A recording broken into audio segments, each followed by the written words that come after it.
Filipi pasal 2 ayat 1 sampai 8. Jadi karena dalam Kristus ada nasihat, ada penghiburan kasih, ada persekutuan roh, ada kasih mesra dan belas kasihan. Karena itu sempurnakanlah sukacitaku dengan ini. Hendaklah kamu sehati sepikir dalam satu kasih, satu jiwa, satu tujuan, dengan tidak mencari kepentingan sendiri atau puji-pujian yang sia-sia. Sebaliknya, hendaklah dengan rendah hati yang seorang menganggap yang lain lebih utama daripada dirinya sendiri. Dan janganlah tiap-tiap orang hanya memperhatikan kepentingannya sendiri, tetapi kepentingan orang lain juga.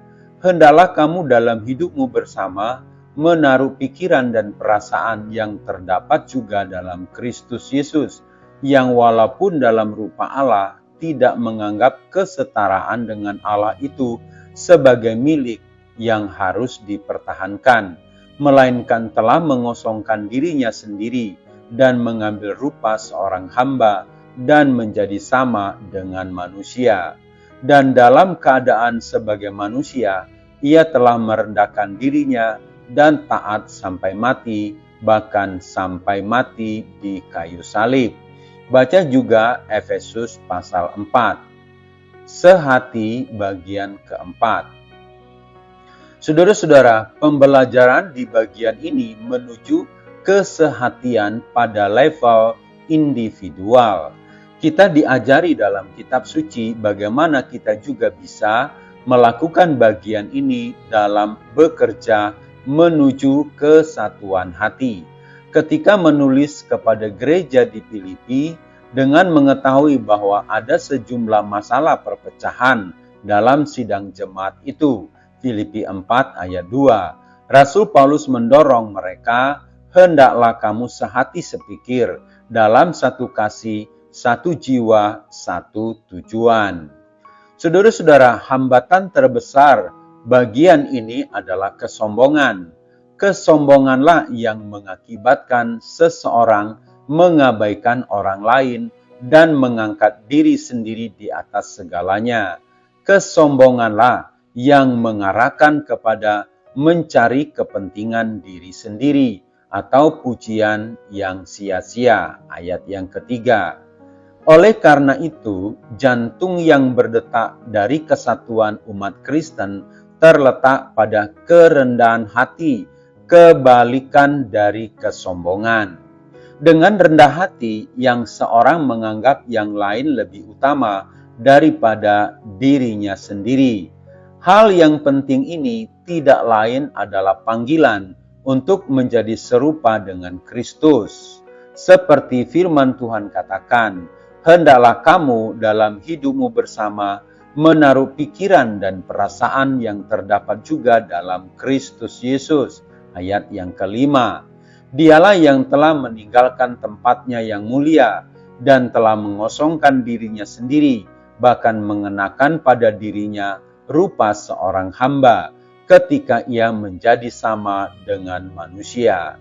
Dialah yang telah merendahkan dirinya dan taat sampai mati, bahkan sampai mati di atas kayu salib. Ayat yang ke-8.